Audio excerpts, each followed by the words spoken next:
Hola, ¿cómo estás? El día de hoy quiero compartir contigo un par de datos importantes referentes a fraudes inmobiliarios. ¿Sabías que los fraudes inmobiliarios se encuentran dentro del top 10 de las quejas que recibe la Procuraduría Federal del Consumidor? Adicional a esto, según un blog publicado por el periódico El Economista en marzo del 2023, nos indica que la pérdida por fraudes inmobiliarios equivale a más de 600 millones de pesos anuales. Esta es una cifra verdaderamente preocupante. Así es, el terreno inmobiliario pues resulta ser peligroso si no se tiene la experiencia y el conocimiento para estar en él. Por tanto, en este video te voy a presentar 5 tips para evitar caer en manos fraudulentas. Si este tema te interesa, quédate a verlo.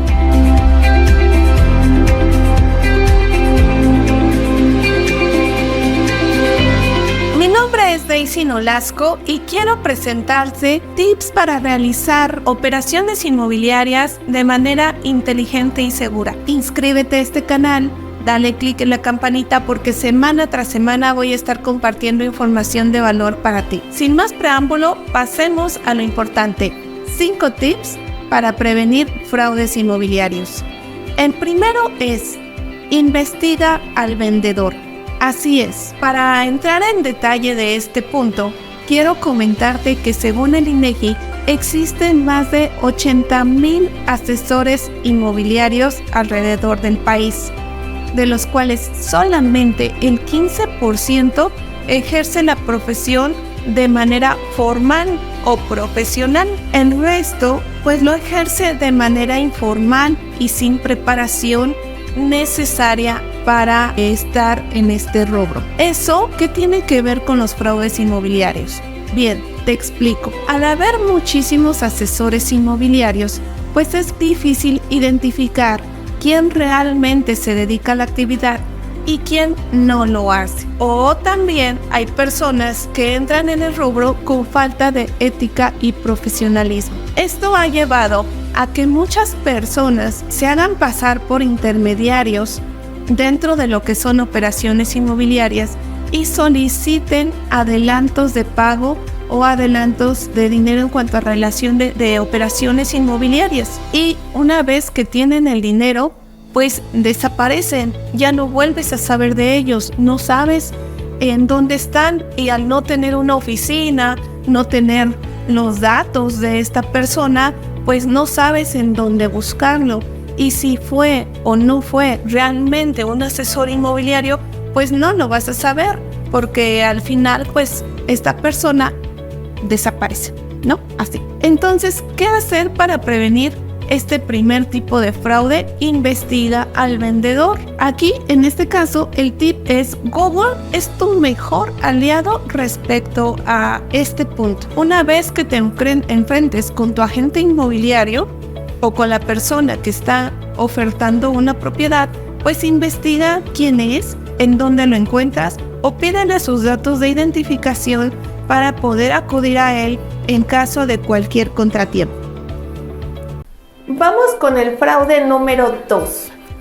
Este tipo de fraude tiene que ver con una oferta irresistible. En este caso, lo que hacen muchas personas es tomar publicaciones, ya sea recientes o anteriores, de alguna propiedad que ha estado a la venta o en renta con precios muy por debajo del mercado, lo que lo vuelve una oferta irresistible. Generalmente estas personas ocupan zonas de alta plusvalía y en consecuencia pues de alta demanda. Es así como saben que van a tener potenciales interesados muy rápido. En este tipo de fraude se trabaja mucho con las emociones, porque una vez que empiezas a ver alguna oferta y de pronto te llama la atención, lo que haces es buscar el contacto con la persona que está ofertando la propiedad. Estas personas, al ser expertas en el manejo de emociones para lograr su objetivo de sacar el dinero, lo que hacen es comentarte que existe o que tienen una alta demanda o alto nivel de personas interesadas en esa propiedad y por tanto pues que no te pueden asegurar que te la dejan o que tú vas a siquiera ver la propiedad.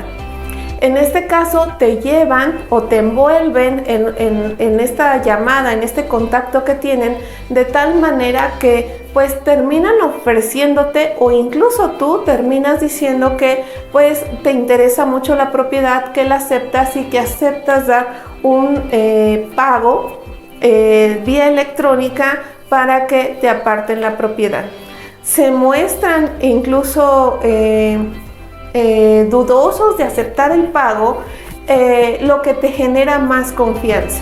Y una vez que lo llevas, que te dan los datos de pago y tú depositas, estas personas desaparecen. Es muy similar al fraude anterior. La diferencia es que aquí no tienes contacto alguno con ninguna persona. Aquí se hace todo de manera virtual, ¿no? Y en todo caso, vía telefónica, aquí no conoces a nadie. Esta forma de fraude es muy común. Ahora bien, ¿qué hacer para prevenirla? Evita caer o siquiera dar clic en ofertas irresistibles. Por mucho que te quiera ganar la tentación, no existen ofertas o operaciones realmente seguras por muy por debajo de un precio de mercado. Potencialmente podrían ser fraudes. Hablemos del tip número 3. Asegúrate de la legitimidad del inmueble. Este tipo de fraude puede ser incluso sin dolo del asesor inmobiliario. ¿Por qué digo incluso sin dolo o porque es muy peculiar?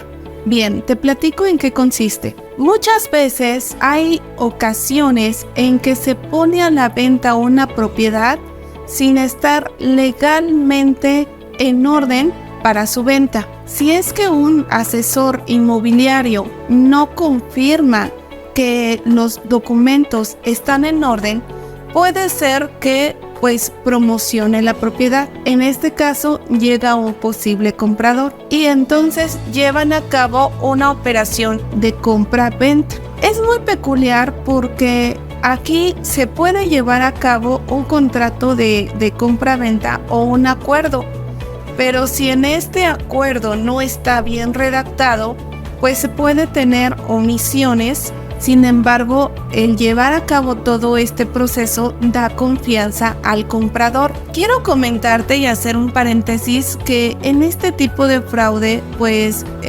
lamentablemente yo fui víctima hace muchos años cuando no conocía nada acerca del rubro inmobiliario. Tiene como particularidad que pues lleva a cabo un proceso e incluso te presentan al, entre comillas, el dueño de la propiedad. Y digo entre comillas porque puede ser el dueño, sin embargo, no ante una autoridad.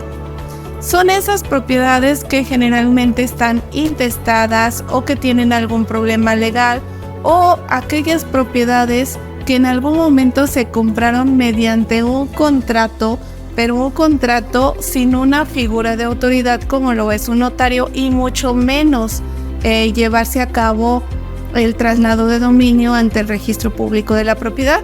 Sin embargo, pues el dueño A le vende al dueño B, hacen un acuerdo por escrito, le pagan el dinero y el dueño B ya se cree dueño de la propiedad. Lo pone a la venta. Regresemos al tema, se lleva a cabo la operación, se da dinero. También son propiedades que muchas veces se van pagando poco a poco. El problema viene una vez que ya se llega a la notaría o ya se llega a un proceso de querer escriturar. En ese momento se dan cuenta que la propiedad no está legalmente lista para poder venderse. En este caso, pues generalmente se procede a pedir el reembolso o a llegar a un mejor acuerdo. Partiendo de ese punto, muchas ocasiones a quien se le dio el dinero, pues ya ni siquiera lo tiene, ya se lo gastó, y aquí es donde viene el problema. Como te comentaba, yo fui víctima de una práctica como esta hace muchos años, y el caso extremo es que lamentablemente el propietario falleció. En este caso, pues a quien le reclamas, ya no hay nadie a quien reclamar. el resultado es que se pierde el patrimonio. Es muy importante que cuando tú vayas a hacer una operación inmobiliaria, te asegures de la legitimidad del inmueble. Este es el principal tip. ¿Cómo hacerlo? Bueno, pues revisar que se tenga primero título de propiedad, inscripción ante el registro público, certificado de libertad de gravamen. Estos son los documentos que te van a dar certeza jurídica. De lo contrario, no hagas ninguna operación, no des dinero, aun cuando te lo esté vendiendo un asesor inmobiliario. Pasemos al tip número 4, usurpación de identidad. Para hablar de la usurpación de identidad, quiero decirte que la usurpación de identidad es un tema muy extenso y es un tema que tiene mucho, pues para poder platicar, tiene mucha tela de dónde cortar. Pero hablemos de la usurpación de identidad en el rubro inmobiliario, porque en general es una práctica que deja pérdidas millonarias en diferentes sectores o en diferentes industrias. Partiendo de que estamos hablando del rubro inmobiliario, pues hablemos que para llevar a cabo este tipo de fraude, bueno, ya se requiere o ya es más de crimen organizado. ¿Cómo funciona? En este caso, existen bandas que se dedican a identificar propiedades que están abandonadas en zonas de alta plusvalía. Una vez que ubican estas propiedades, lo que hacen estas personas es buscar toda la información referente a la propiedad. Se empapan realmente de la situación de la propiedad.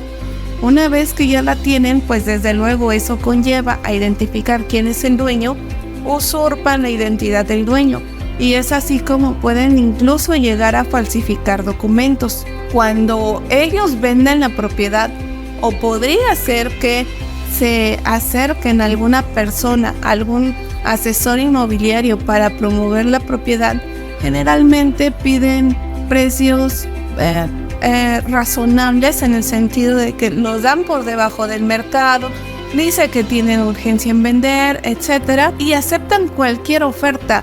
Generalmente no ponen objeción, llevan a cabo el proceso de compra-venta de manera muy normal, contrato de compra-venta, anticipo, y he de decirte que en este tipo de fraude incluso se han formalizado acuerdos ante las notarías. Una vez que ya se tiene pues todo el proceso de venta, desde luego el comprador paga el dinero de la operación del inmueble y estas personas desaparecen. El problema viene cuando realmente el propietario pues llega a presentarse y a reclamar su propiedad. Pueden pasar años incluso. ¿Qué sucede en este caso? Bueno, pues que se dan cuenta que quien la vendió no era la persona que se acreditaba como dueño, sino que había usurpado la identidad del propietario. ¿Es un riesgo? Sí. ¿Se puede prevenir? Sí. ¿Cómo se puede prevenir? Bueno, partiendo de que si compras mediante un asesor inmobiliario, este debe de ser capaz de conocer un proceso de prevención de fraude. Este proceso conlleva en identificar la legitimidad de la INE, de identificar la legitimidad de los documentos, de hacer esta investigación del vendedor. También otro aliado que tienes es en la notaría. En la notaría hay varias notarías, no todas, pero algunas notarías ya están poniendo dentro de esos procesos la escrituración mediante lo que son las huellas dactilares, es decir, ya revisan en su proceso al momento de que se llega el comprador y vendedor, revisan las huellas dactilares para poder asegurar la identidad de ambos. De esta manera, bueno, pues se puede dar certeza, es decir, no tienes que vivir con miedo, si hay forma de poder prevenir. Bueno, por último, hablemos de los remates bancarios. Los remates bancarios pueden convertirse en otro tipo de fraude si no estás bien informado. ¿En qué consiste este modus operandi? Generalmente hay muchas personas que publican propiedades a precios muy por debajo del precio de mercado, pero aquí no mienten, te informan que son remates bancarios. Lo que no te dicen es que generalmente este tipo de precio comparado con la propiedad que están vendiendo pues resulta muy atractivo. También son zonas residenciales o de alta plusvalía. Sin embargo, omiten la parte que conlleva un alto riesgo. El riesgo consiste en que no solamente vas a pagar por la propiedad en sí, sino que también vas a pagar por algún proceso legal, depende de la parte del litigio en el que te la estén vendiendo. También esto conlleva pues incluso gastos por desalojo en caso de ser necesario, o gastos de remodelación, porque generalmente son propiedades que dejan muy afectadas. Si tú no eres experto en este rubro, mi recomendación es que no te metas en este tipo de problemas. Siempre es bueno saber que en este tipo de operaciones puedes ganar o perder. Si estás arriesgando todo tu patrimonio, lo recomendable es que no lo hagas. ¿Para quiénes son este tipo de posibles inversiones? Pues a lo mejor para las personas que perder esa propiedad o perder esa inversión no les generaría una afectación en su patrimonio. De lo contrario, si estás arriesgando todo tu patrimonio por una oportunidad de inversión, de una vez te digo que no en todos los casos se llega a ganar. Bueno, pues ya lo dejo a tu consideración y bueno, en base a esta información, pues ya tú decides qué es lo mejor para ti. Te invito a que si tienes alguna duda, la escribas y te estaré contestando. De igual forma, si crees que esta información puede ser útil para alguien más, comparte. Y suscríbete porque semana tras semana compartiré información de valor para ti. Nos vemos en nuestro siguiente video.